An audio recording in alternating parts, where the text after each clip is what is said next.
start it. Let's Get it. man. Welcome to another episode of the Dan and Danny Show, formerly known as Living Single with Dan and Danny. As always, I am Danny, and to my left, I am the star of the show, Dan. Thank y'all for tuning in. You like that, the, not the. You know. What's the difference? I don't know. I heard Kevin Hart say it, man. And I figured I'd incorporate it in our next episode. So here I am, incorporating. I like it, man. Stealing. Okay. Borrowing. Creative resources. I'm just utilizing. Yeah. That's it. We got a special guest today. We do. So, this young lady came to me by way of a viral clip. Yeah. So most people, they're out and about minding their business. They would not talk to a stranger. However, this young lady decided to endorse the interview. Talk to multiple strangers. Multiple. And although she was a little bit inebriated, she articulated herself very well and stood up for not only herself, but like her entire sex, her entire gender. And because of this, we felt like we need to bring her on and give her a platform. So without further ado, Jhane. Ooh. How you doing? I'm doing well. How are y'all? We are Good. great. Good. Love the green. Thanks. I was feeling like lucky today. Like that. St. Patrick's Day vibes, a little lucky. Yeah, Look at the yeah. Irish. Well, thank you for talking to the mic though. Oh, sorry. No, you good. Perfect. So thank you for joining us again. This is our first time meeting you. Yes, nice to meet y'all. Lovely so far. Yeah, so far, so you. good. Thank you. So if you wouldn't mind sort of just giving us a background of like who you are. I know you went to the University of South Carolina. Yeah, go Gamecocks. You're AKA. Yeah. Talk your talk. Love the AKs. So, come again, you do what? I'll say I love the AKs. Okay. Yeah, I mean, Who does one of my it? best friends are Right. AKs. Okay, We're who good does it? people. Shout out to the AKAs, man. Shout out to the them. Shout out to my AKAs. sorors. So if you could just tell us a little bit about your background, what led you to South Carolina, your time there, and then, who you are, and then we'll go from there. Yeah, well, I'm from Columbia, born and raised, Columbia, South Carolina. Okay. I would never have guessed that by your accent. I thought. Where would you think I'm from? Not the South. I Not, wouldn't have gave her an Okay. accent until you just said something, and I hear. yeah, I don't hear the South. Country. Like most people I know from South Carolina. They Say talk to the Bojangles? country- Yeah. Bojangles? I can hear a little bit there. Yeah, it Bojangles doesn't gonna get you every time. sound like Well, my mom, she was partly raised in New York. So I spent my summers in I New can see York, that. but when I go there, they're all like, "Oh my gosh, you're so Southern." But I like to have a little Southern twang or whatever. But nah, usually it's just a regular accent. I don't know Yeah. what a regular accent is, but from Columbia, South Carolina, grew up there, have a wonderful family there, and then once I graduated from high school, I decided to go to USC. So I literally lived in Columbia for most of my life. After graduation, I worked as a medical assistant, lived with my parents for a year, and then decided I wanted to go back to nursing school. And I was like, I got to get out of here. I have to explore, see someplace new. And so that brought me to Charlotte, and I've been here for like a year and a half now, and I love it here. Oh. Do you think you could see yourself putting down roots in Charlotte, or you want to eventually go back to South Carolina? I mean, I'm really big on family, and so it's kind of hard not being with my family all the time, and I have a lot of friends there. And especially because, I love Sunday dinners and everything. But the good thing about Charlotte is it is only an hour and 15 from my parents' house. So part of me is I need to stay here. But the other part of me is there are other places to see. So I really don't know. That's to be determined. Yeah. Yeah. Okay. Do you like to travel much, or? I do like to travel. In the past 3 years, it's been kind of hard just with graduating from nursing school and then starting my job and everything. But don't worry, I'm gonna get to it. I'm gonna get to it this year. Yeah, no, I think that's a happy medium. Like for me, I'm from Fayetteville, North Carolina. Okay. So it's 2.5 hours. Are So you from Fayetteville? Hey, I said what I said. They know me out there. Man. He's from Look, Goldsboro. listen, Okay. Listen. About 45 minutes. I got roots, little here, little there, Fayetteville, Kingston, Goldsboro, Hope Mills. I'm everywhere. I'm known. everywhere. I'm known. The people know me, man. That's why we got watchers now. The people know me. But no, that was my exact thinking. I'm like, can just hop up, go to the crib, get Sunday cooking if need be, come back, shoot back up to Charlotte. I have 3 nephews. Okay. Almost lost track. So being able to see them, watch them grow from a distance and not be too far away from them, I'm like, healthy balance there for me. Yeah, and that's all. That's what I'm about. You know, like I love going home and seeing my parents, but sometimes, you know, I need my own space, and I love having my own space. I told myself I could never have like another roommate. You know how those situations go. Maybe you don't. I hope you had a better experience than I did. I had a great experience with my roommate. That's Please, that's is it roommate experience story time? I mean, Let's get it. I wouldn't Let's say get it. it's all that. Let's but, get it. But what? Let's see what happened. Break it down to us. So when I went to USC, I had a white roommate, and she was so cool, y'all. She was from the north. I really was nervous. the North. You know, she was cool. I was nervous. Like I was like, I've never really roomed with anyone. Number one, I've never been like super close with white people. My first roommate was white people, too. you know? My first roommate was white too. But I was just nervous about it, and she was so cool. We got along so well. Never had an issue. The next year, I decided to move off campus, and I roomed with like family, like my cousin, and that was a disaster. We had great times, we had bad times, and we lived together for 3 years, and now we do not speak. We have not spoken to each other We in are almost close. 2 years. We are close prior to that. We were close growing up, and Okay. then there was a time where we like didn't see each other for a couple of years, and that's why I thought it was gonna be okay, you know, because I'm Rekindle. like, right, we can rekindle things, but the downfall of that was just the fact that like I didn't really know like who she had grown to be, you know, not to bash her or anything. Some people just don't mesh and then grow apart, you know. But hope she's doing well. Shout out to Cuzzo. Hope So I don't be family, so you know. Yeah, you know. Always pray for everybody. I don't know if I would ever live with a family member per se, so that gotta be tough. It was tough. That gotta be tough. But it had its good times. I'm not gonna lie. You know, like she was there. Splitting the bills is lovely. Oh yeah, definitely, definitely lovely, I can get definitely behind lovely. that. Because Charlotte is expensive. Facts. But I love it Facts. here, so It ain't slowing down either. it's not. So back to your upbringing. Can you discuss the role that your parents, your mom specifically, had in the woman you are today and the direction, the path you went on? Yeah, so I have great parents. Like when you think about the things that parents should do and how parents should be, like I feel like my parents embody those roles. Wait, any siblings? I do. I have a sister. She's 34, and I have a younger brother. He's 21.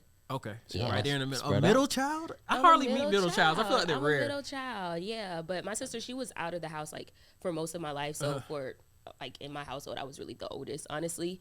So I really didn't grow up as a middle child. But I feel like my parents, they had a good balance of like really pouring into all of us, if that makes sense. And my dad, he's a hardworking man, a country boy, hardworking guy. Facts. But what I love about my parents the most is that they're just like really kind-hearted individuals, and I think that's like one of the most important like qualities that you need to have. You know, they always told me that where money or status or anything won't take you, like manners will. And so Very true. I'm really happy that they poured that into me, and I try to take that with me like in everything that I do, you know. And my mom, she is a lovely God-fearing woman. She's beautiful, she's charismatic, and most of all, she's just determined. Like she grew up in Clarendon County, which is like, I would say, the struggle area of South Carolina. Like it's just really country. The school system, it's better now, but back then when she was in school, it really wasn't that great. So she really had to work hard to get to where she is. She went to USC, completed their nursing program, got her master's from USC, and Shout out as to of a few shout days out to ago, Mom. she just got her DNP, so she's a Ooh. doctorate of nursing practice. Wow. I'm so Shout proud of her. Moms, man. She's Yeah. doing, Black she's Black doing the thing, excellence. Black excellence, you know, and I've really seen her like That's a role model. sacrifice. No, she's really Facts. a role model. I've seen her sacrifice for the past like 2.5 years and just going after something that she's always wanted to do, you know, like she. I didn't- don't know how old your mother is, but that says something to be, you know, have kids who are grown and still like, nah, I have these goals. I'm Yeah. still gonna reach them. Right. Like, I'm gonna do this, and she did it. So She did it. again, shout out to her. Yeah, so I love my parents. Shout out to them. Thank y'all for everything y'all do. You know? I can't lie, I had a moment, man. Like, I hope my kids talk about me like that when like they get older. Like, can you imagine? Like that would make me feel good. Like my parents are great, they're sweet. Sorry. No, and that's a big So thing. Like touching. on Twitter, you know, you always see people talking about like the issues that they have with their parents, or now as adults they see the struggles that their parents went through, or criticize how their parents brought them up. And I have to say, there's some things I didn't agree with my parents about, and they're old school, so it's like we don't always see eye to eye on everything, but I can genuinely say, like, they did right by me, they did right by me, they did right by my other siblings as well. And so to build on that, my family's from like quote unquote country as well, small town called Blackstone, Virginia. But my grandmother, and my great grandmother specifically, and my mom too, they used to always, like, there were things I didn't agree with as well, especially as a kid. Like, you get mad, like, oh, I hate you, you know what I'm saying? But they will always say, like, you're not gonna get it now, but one day you're gonna see where it's coming from. And that day is here. Because once now that I have a daughter now. So raising her, I'm like, man, my mom just did the best that she could at the time. And I can't imagine she was 20 with twins. Wow. And I'm 30 with one, and I'm like, right. That's a lot. That's a lot. I'm 31 with one, and I'm like, yo, I can't imagine. So just the strength and the resiliency, like, I don't think anybody can criticize it unless your parents just choose to not have any type of relationship with you. Okay, criticize. But if they're really trying their best, like, nah, you can't say your parents wasn't there for you. Do you feel like there's some sort of grace that should be granted for parents, whether you raised in a single parent household or not, about just the effort that they gave? Even it's like, man, mom, we didn't have enough for mom. It was really hard on mom. You didn't teach me this, but you like, mom, you're also 20 with twins or whatever the case. Like, I'm older now, I understand it. I feel like there has to be some sort of grace or leniency, like when you get older, like you can hold them accountable, what I'm saying, as an adult, to whatever you want to hold them accountable to or have those conversations. But I think it's only right as humans to be like, all right, I get it, and I don't know what I would have done in your shoes, so hats off for I'm here, you didn't give me up, right? So, and I mean, the biggest thing is that, like, parenthood is number one. Like, when you have a child for the first time, it's new. It's like anything that you're trying to learn for the first time. Like, you literally have to learn how to do it, So it's not something that, I mean, you can have like a natural nurturing instinct, but it's not something that is just like a natural thing for you because you've never been a parent before, So I think that people definitely should give their parents grace. And if, like you said, it's all about effort. It's all about seeing them do their best. And at the same time, we're human. So we're always going to fall short. Nobody's perfect, Yeah. What a word. Yeah, it's just, I think understanding is really needed. So shout out to the parents that's out there doing their thing, Life University, man. That's what it is. Life University. So your mom, she went on to nursing school. You follow in her footsteps. How has that been? Was it everything you believed of? Was it what you saw your mom go through? What are, some things that you didn't expect? And, how has it molded you or changed you since you've been in it? Ooh, that's a loaded question. Everyone says that nursing school is difficult, and nursing school was difficult. But they also say that, like, when you actually get on the floor, it's hard. It's hard out there. Nursing burnout is real. And, in my mind, I'm like, oh, I'm going to love my job. Like, of course I might get frustrated with some of the things I have to do sometimes, but it's not going to be like that bad, quote unquote. But it's hard. It's hard. It's really hard. Like, I'm working at one of the busier hospitals downtown, and it's just the things that you see, the unexpected things that can happen at any time. It's a lot. And also, I think one of the hardest things about nursing is that you're caring for people, like, in my situation, most of the time, like, it's a happy situation that's going on. They're bringing life into the world. But I've also seen some, unfortunate events happen as well. And it's trying to find the balance of being there for the patient, but also understanding that you have your own emotions as well, like, and you're trying to not let your emotions, like, overcome or take over you and overcome you. But you have to just find that balance. The hardest thing for me so far is definitely IVs. It's just hard. Doing them? Yes, doing them is really hard, really hard. I'm also, like, big on not causing pain to my patients, and there are just some things that we have to do that's gonna hurt. Yeah. That's gonna hurt some people. So I think that's the biggest thing. But overall, I've loved nursing. It's just about getting out there, doing what you have to do. And yeah, I'm on the night shift. That's hard. I bet. Staying up, adjusting your body to like that schedule. It's not easy, but in the end, it's worth it. And so, do you find that, is it hard to not take work home with you?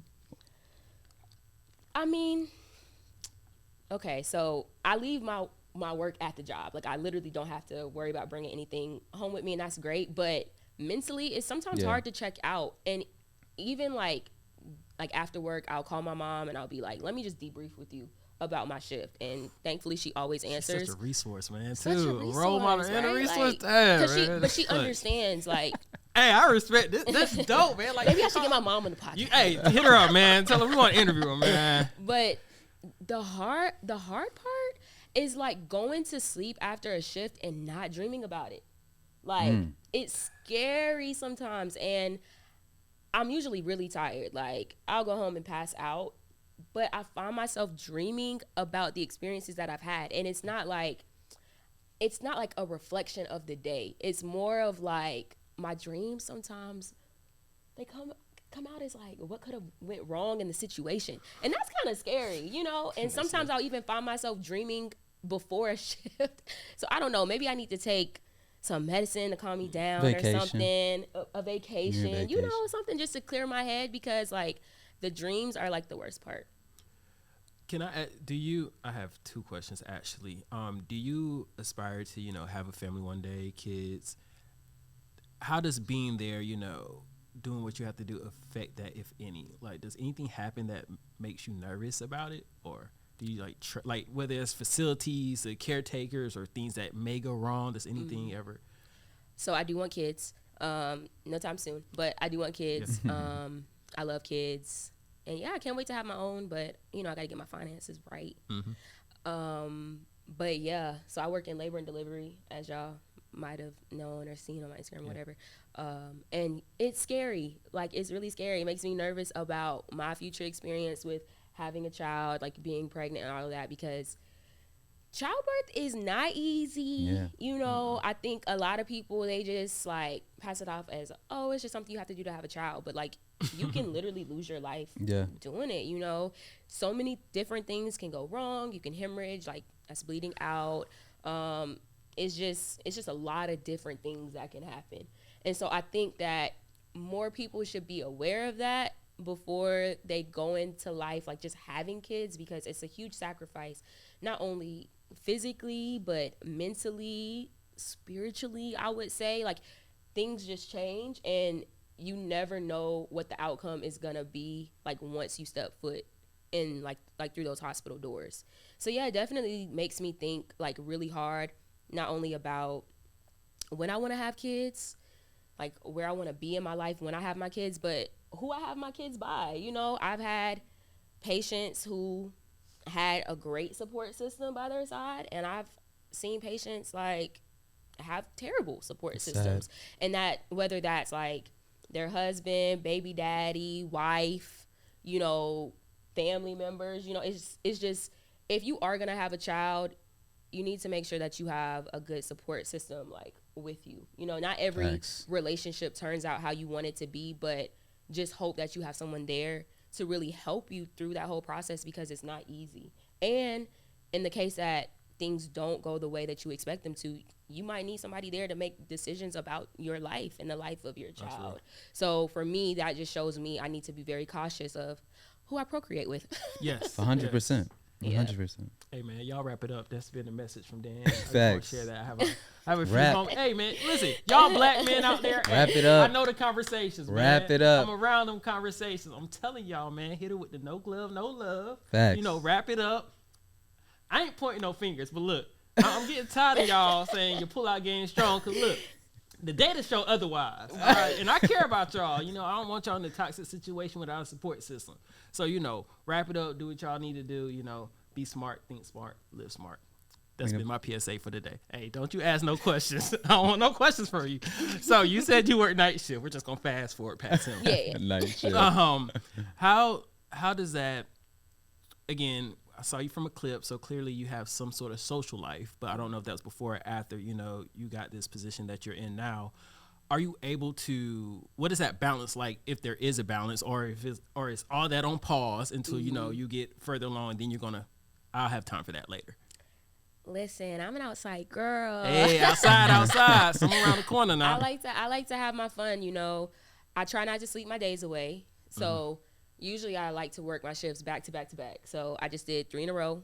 And for the next 4 days, you only get to work 3 days a week. 3 days a week, 12-hour shifts, 3 days a week. You got the rest of the week to yourself. You can pick up. How many hours is that? How many? 12. Like 12? 36 in That's total. not bad, though. But like with overtime and stuff, you usually don't leave right at 7:00, and you surely shouldn't get to work right at 7:00. So like it balances out, because you want to have like 40 hours on your paycheck if you can. 3 days a week. But 3 days a week, it's love. I honestly can't see myself going back to like a 9 to 5 or 8 to 5 unless I have like kids and like a family life going on, because oh my gosh, no. 3/12s and out the way, yeah, it's perfect. What? So on my off days, sometimes I sleep. Most times I go out and eat. I love that. Even if it's just taking myself out. And I always make time for like not only spending time with my family, spending time with my friends, just having a good time, but I need to make more time for traveling. That's like my next goal. Yeah, for sure. All right, you love to eat. What is your favorite restaurant in Charlotte? And Columbia, because I heard Columbia got some fire food. Columbia does have really good food. Y'all should go check it out. Okay, Columbia's going to be a hard one. But Charlotte. And we got people from Charlotte and Columbia that watch. So you're going to have to, you know what I'm saying? So I'm all about the food, but I'm also about like the vibes. I like a good time. I like good drinks. I like good hookah. And so Crave is my go-to. Have y'all been there? It's Crave a dessert bar. Yeah, yes, okay. It's so nice. Yes, the ambiance is really nice. The food is really good. The desserts are really good. The drinks are really good. But I also feel like I'm not a good source to come to because I haven't been too many places in Charlotte. So I'm still like trying to, find out where I need to go. So if y'all have suggestions, I'm open to hearing them. If you like Asian, I like this place called Open Rice. Open Rice, okay. That's mine. What's your Never heard of Open Rice. See, you need to expand your palate. That's your problem, brother. I'm putting you on game. What suggestions do you have for? It depends. I mean, if I go out to eat, it's typically I'm going out for an occasion. Dinners. But some of the best food I've had in Charlotte is at Renovation Hardware Rooftop Restaurant. See, I've heard that their food is kind of iffy. Nah. It's good. No, Okay. It's probably one of the better steaks I've had in Charlotte. Okay. And they have like a chicken and mashed potato dish that's. I can't lie. Okay. I hope people watch this and say Danny wrong. Maybe they weren't ordering the right stuff. That's maybe it's a bad day in the kitchen. And it's so nice there. Yeah. I passed by there. It's so nice. It's a good, good little vibe. So I mean, I heard it's a little pricey. What you think? Treat yourself. You're right. Go back to season 1, man. This man didn't date without setting reservations, man. That's all he did. He a little. Can't, you know what I'm saying? Go off him. Listen, Open Rice. Or Island Cuisine. Open Rice. Island Cuisine, Jamaican. Okay. So, you telling you takeout spots. I mean, that's okay. Look at him shaming the takeout spots. I need a good balance of both. I need a good balance of both. I need a good balance. If y'all are in Columbia, Peebles, they have some really good wings. It's like this little hole in the wall. It's called Peebles. That's really good. The Grand downtown is really good. They have great mimosa flights for brunch, and their food is good. And they have like a bowling alley in there, so it's like that's a really. My speed now. It's I'm nice with it. It's a really good time. It's a really good time. But I feel like y'all are cool. So if you're ever in Columbia, I feel like my parents and my grandma, they throw down the best. So y'all should just come over and get us on that plate. Hey, only if your mom gonna do a dinner and interview. Danny show live from the parents' crib for Sunday dinner. Let's get it. With a good meal on the side, they'll love that. All right, so before we get out of here, we could not let you leave without addressing the infamous clip. Oh, goodness. So if you can just give us background, what was going on and what was asked, your response, and then, we just spend time talking about that. Okay, yeah. I was out in Columbia with some friends. Mm-hmm. So the area that we were in is called 5 Points. It's like bars. You know, we were just having a good time, reminiscing from our college days. We were like, let's just go here. And we hadn't been there in like years. One of the bartenders was like, oh my gosh, they remembered you? Yeah, they remembered us. I haven't seen y'all in a long time. And so I saw some guys like basically like just asking some questions. They had like the lights and the microphone, and here I am, you know, I've had a few drinks. I've been feeling good. And so me and my friend, we were just like, what y'all talking about? Like, I literally walked up to them, not knowing who they were, not knowing the platform that they had, not knowing how many followers they had. Like, I didn't know anything about them. I just saw a mic, and I was in a talkative mood. Right. And it's rare that I'm What were you drinking? Ooh, you know, some of their mixed shots that they have at the bar that they promote, you know, a good amount of tequila, you know, and a lot of sweet drinks. That's what I drink. Yeah. So I had a good night. I wasn't like down bad. Yeah. But you was feeling it. I was feeling good. I was feeling good. I was like, this is gonna make my night more interesting. And so we were just talking to them, and they were asking us a lot of different questions. But no, like, nothing wrong with how they ran things. I do think that the interviewer, you know, he, in his videos now that I've gone back through his Instagram page and stuff, he knows how to like kind of trigger people a little bit. Clickbait, yeah. Clickbait, you know, clickbait. And at the time, it works. I was taking it a little personal. So the conversation was going well, and then he started asking me just questions that kind of get me a little riled up. Not in a bad way, but things that I'm like, when I say passionate about it, it's like, you know, I think that these are things that need to be heard. And so, yeah. Let's expound on that. So what is it that triggered that type of response? So he had asked me, and the video is a little like confusing because you don't really know like what happened leading up to like my comments. That's why I was like, let's get this context. So he was like, do you think that men and women are equal in society? And that's definitely probing. Yeah, that's definitely probing. Right. That's a loaded question, you know, because yeah. like, what exactly are we talking about? Yeah, because in the very basics of things, when we're talking about like just equality in society, you know, there's literally a gender wage gap, you know, like, Facts. so when there's statistical data and evidence to prove that certain things make it to where we're not equal in society, then, you know, I'm a expand on that. Yeah. On the other hand, it's like in societal views of men and women, like, is that what you meant by are they equal in society? Like, what exactly did you mean? So I said my little piece, and I was like, no, definitely not. Whatever. I talked a little bit about intersectionality and how that can.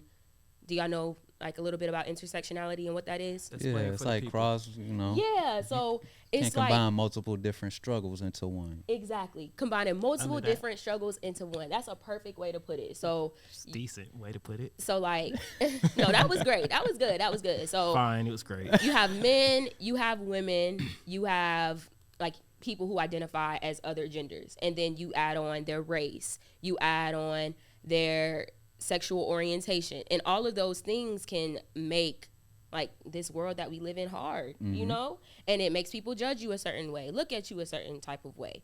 And so that's what intersectionality really is. So I spoke on that. He then comes back and says, well, do you think that men would have the same opportunity to go on a yacht like a pretty woman would? That was in a nutshell of what he said. Which is crazy because it sounds like you answered his questions, so now he's just trying to like find something else. It's like, fam, why don't you address my response to your first question? Right. Like, why didn't you want me to expand on that? So that was like really triggering because it's like, okay, so now are you saying women are viewed better in society or aren't equal in society just because of the way that we look? And I was not feeling that. So, you know, my response was like, okay, well, are they inviting us on that yacht because, and I said, because they want us to drive the fucking boat? Or are they inviting us on that yacht because they want us to shake our ass? What I meant was, are they inviting us on that yacht because they really want to hear what we have to say, or because they like need us for something or value our insight? Or are they inviting us on the boat just to make themselves look good, or to possibly have sex at the end of the night, you know, or to get something out of us that is revolving around our physical aspects, you know, ultimately being a selfish thing?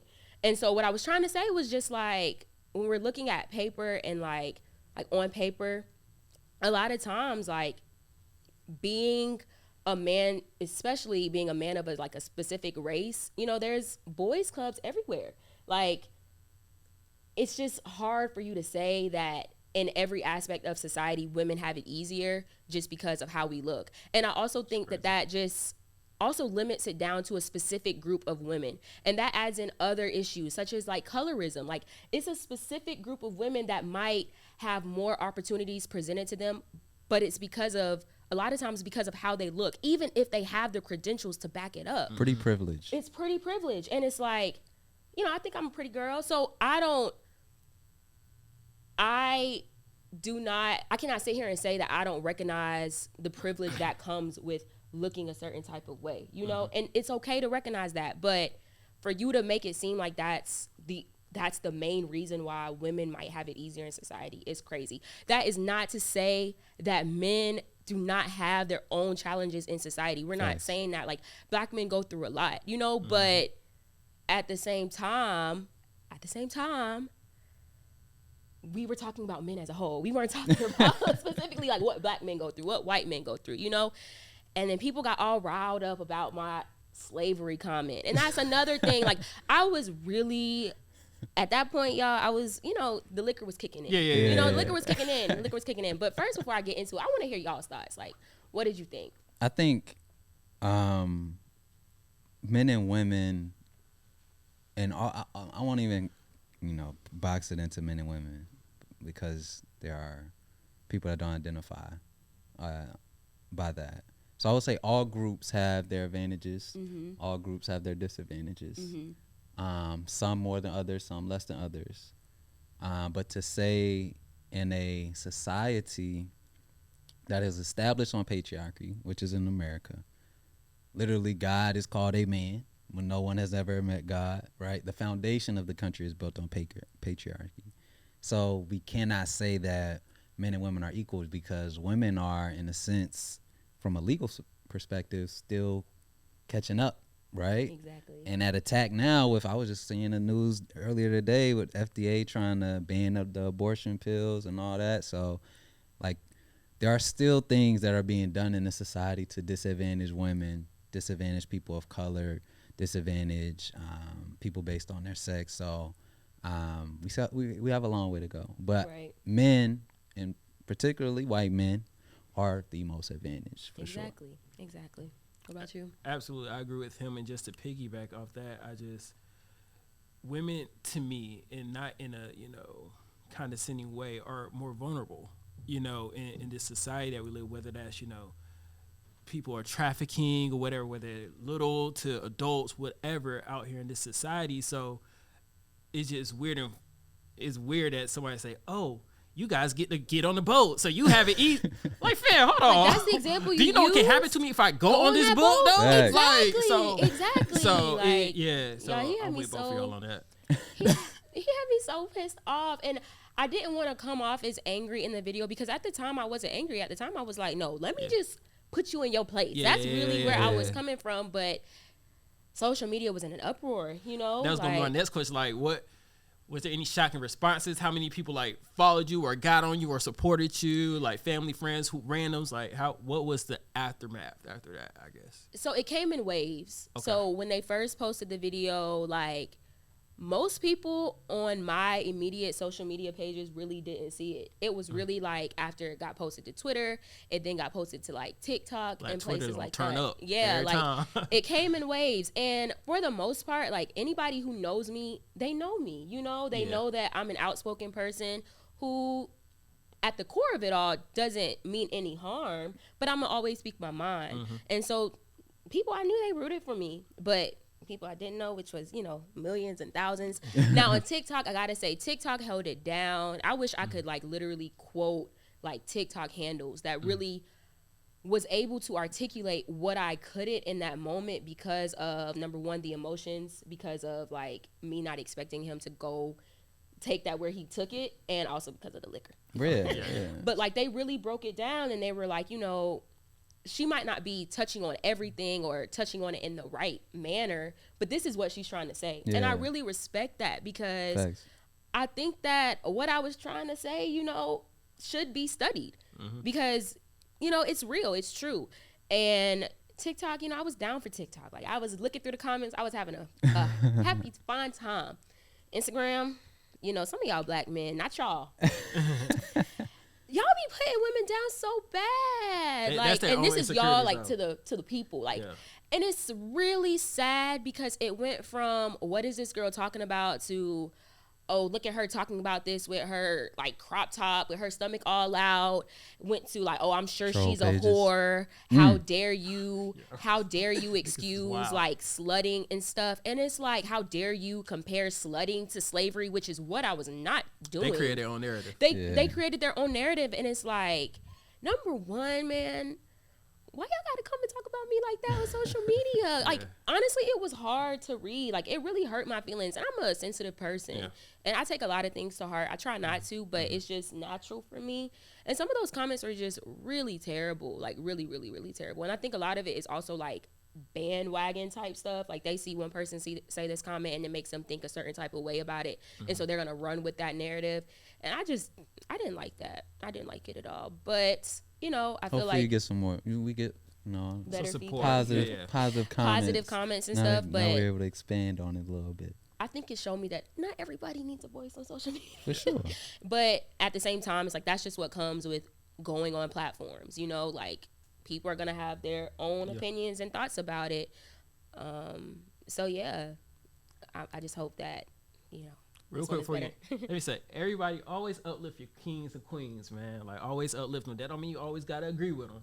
Like, but there's a way you can go about talking to them or supporting them in a way that doesn't put them down, because nobody wins when the family feuds, man. Exactly. Nobody wins when the family feuds. Exactly. And Thank you, Mr. Harvey. As far as followers, I'm happy that people didn't follow me, because they never tagged me, and I didn't want, like, that's not something I really want to be, like, known for, you know? Like, that was just a night out, having a fun time with my friends, and I just came across some guys that was asking me some questions, you know? So I'm happy about that. But what's crazy is that the people who were saying all those mean things, a lot of them found my Instagram page and followed me, and I'm like, why are you following me? But you was saying some wild stuff in the comments. So yeah, they didn't get a follow internet back. On the internet every time. It's going internet. It's going internet. All right, before we get out of here, you're gonna wrap up with rapid fire questions. So you gotta ask you three questions. Okay. First thing that comes to mind. Okay. All Like, right. Would it have to be like one word answers or something? No. Oh, okay. Precise. Precise. Yeah, Okay. yeah. Okay. All right. One thing you would want someone you just met to know about you. That I have a kind heart and I'm a good time. Okay. What's the biggest misconception about yourself? That I think I know everything. Okay. And if you could make the world a better place, how would you do that? Where would you start? Where would I start? Woo, by reforming the government. That's an undertaking, but hey, I support it. Got my vote. That's a big stretch. But honestly, I would start by just doing small positive acts that can positively, like, you know, help somebody out and, you know, change their day. And I think that it's crazy that we have billionaires out here, but people go hungry every day. Facts. I agree with that. Jhane, it was a pleasure. It was I really a pleasure. enjoyed Y'all this were conversation. cool. Y'all were really cool. This was fun. Thank you. I'm glad you Yeah. enjoyed it. You're not still nervous, are you? I'm gonna always be a little jittery. She loosened but- up. I can Yeah, tell she she did. She loosened won, up a though. But little it bit. was fun. Like, y'all were great. Y'all were We great. should have some Thank y'all for emotions. listening to me, though. Of for course. sure. Thank you for sharing. Again, Yeah. you articulate yourself very well, even when you're drunk. And now you're amazing. So thank you for that. Appreciate you coming. This has been another episode of the Danny and Danny Show. Thank you guys for tuning in, watching. Don't forget to subscribe and follow. And we'll talk to you next time. Shout out to the patrons.